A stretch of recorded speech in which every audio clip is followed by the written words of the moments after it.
Pai, do Filho e do Espírito Santo. Amém. Sua Eminência Reverentíssima, nosso metropolita, meus irmãos no sacerdócio e meus irmãos nosso Senhor Jesus Cristo.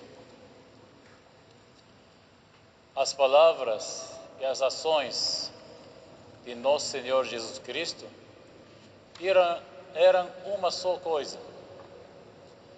Não havia hipocrisia nele, em Jesus.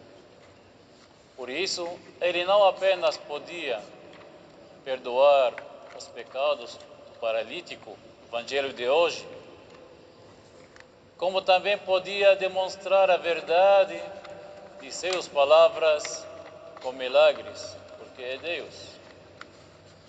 Alguns escribas ficaram perturbados com o que ouviram e viram hoje. Não conseguiram suportar a verdade. Afirmaram que Jesus era um blasfemo. Para provar o contrário, Jesus foi um passo além e curou o pobre homem de sua paralisia. As multidões ficaram maravilhadas.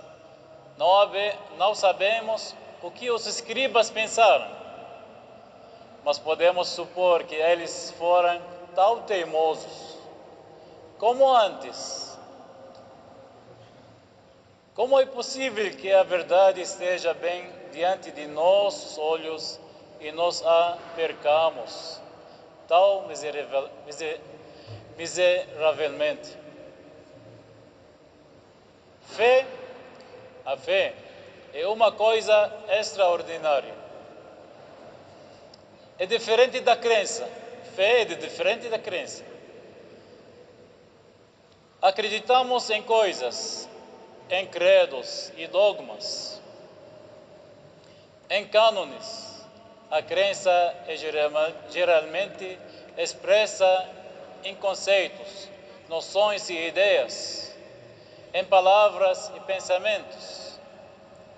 São Lucas relata o que aconteceu quando Jesus, ressuscitado, apareceu aos seus discípulos por primeira vez depois da ressurreição. Sabendo o que estavam pensando, Jesus falou: "Vejam, sou eu." Os discípulos estavam agarrados à ideia de que uma vez que uma pessoa morre, ele permanece morta. E ainda assim aqui estava Jesus diante deles, que havia sido crucificado. Suas mentes duvidaram, mas seus corações estavam cheios de alegria. Suas crenças não conseguiam acompanhar sua fé, pois se nos agarramos muito fortemente a uma ideia e ela se mostra falsa, é difícil para nós como seres humanos. É difícil abandoná-la, mesmo quando a evidência é esmagadora. A fé é algo muito diferente. A fé é expressa de forma mais perfeita no silêncio, meus irmãos. Fé significa deixar ir e deixar Deus ser Deus. A fé aceita a realidade fundamental de que para conhecer a Deus devemos estar dispostos a deixar ir todas as noções preconcebidas para que nada impeça uma experiência não mediada do divino. Então, compreender Deus é um processo de deixar ir e abrir-se e deixar ir todos os conceitos e deixar entrar a percepção pura. Os santos padres dizem que não podemos começar a orar, a menos que primeiro aprendemos a controlar nossos pensamentos. E é por isso nossos pensamentos, na maioria das vezes, Desculpa, português. Obscurecem, não sei, escuridão, entra em escuridão, nossa percepção de realidade. Os escribas ficaram perturbados, mas não foi Jesus que causou isso. Foi causado pelo que veio de dentro deles. Jesus não disse que o que entra na boca contamina o homem, mas o que vem dentro que contamina. Jesus simplesmente estava fazendo o que ele sempre fez. Ele amou sem medida. Mas os escribas, com toda a sua educação, todo o seu entendimento da lei e dos profetas, que deveria tê-los ajudado a ver claramente as obras de Deus em seu meio, viram isso como blasfêmia. Eles perceberam suas palavras e ações amorosas como mal, porque se recusaram a deixar ir suas próprias ideias de como as coisas deveriam ser. Com que frequência, meus irmãos, com que frequência cometemos esse tipo de erro, todos nós? Jesus falou: por que pensais mal em vossos corações? Jesus perguntou aos escribas esta pergunta. O que Jesus fez foi bom. Sua bondade não foi a causa de seus pensamentos malignos. Jesus sabia muito bem disso, mas queria que seus discípulos soubessem também. Por que pensamos mal em nossos corações?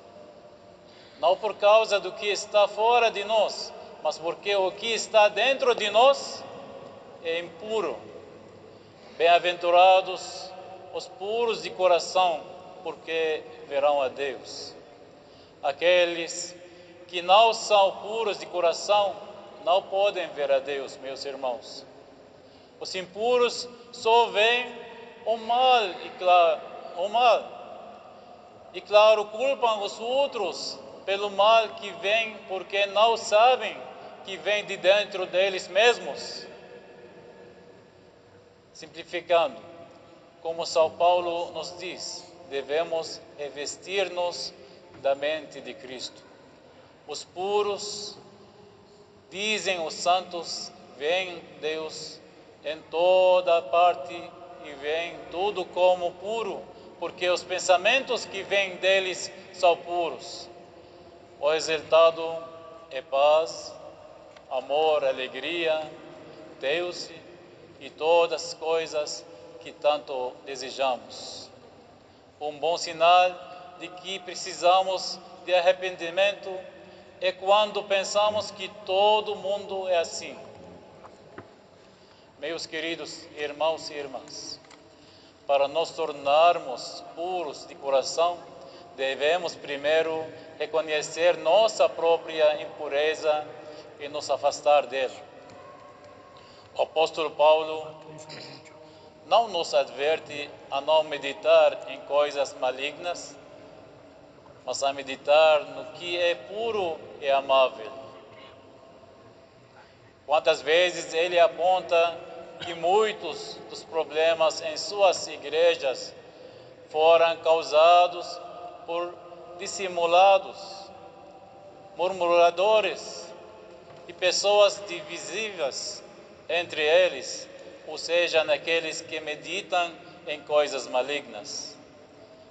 Na epístola de hoje, foi lida hoje, São Paulo escreve: o amor seja sem qualquer fingimento, odiai sim o mal, e apegai-vos ao bem, amai-vos dedicadamente uns aos outros com amor fraternal, preferindo dar honra a outras pessoas mais do que a si próprios.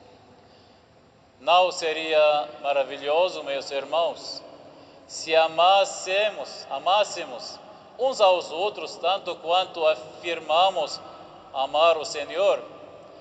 Nosso objetivo não deveria ser sempre o alívio do sofrimento, a busca da paz e a nutrição do amor, tanto em nossos próprios corações, quanto para os outros. Se assim, então devemos aprender a deixar ir, a deixar Deus ser Deus. Em nome do Pai, do Filho e do Espírito Santo. Amém.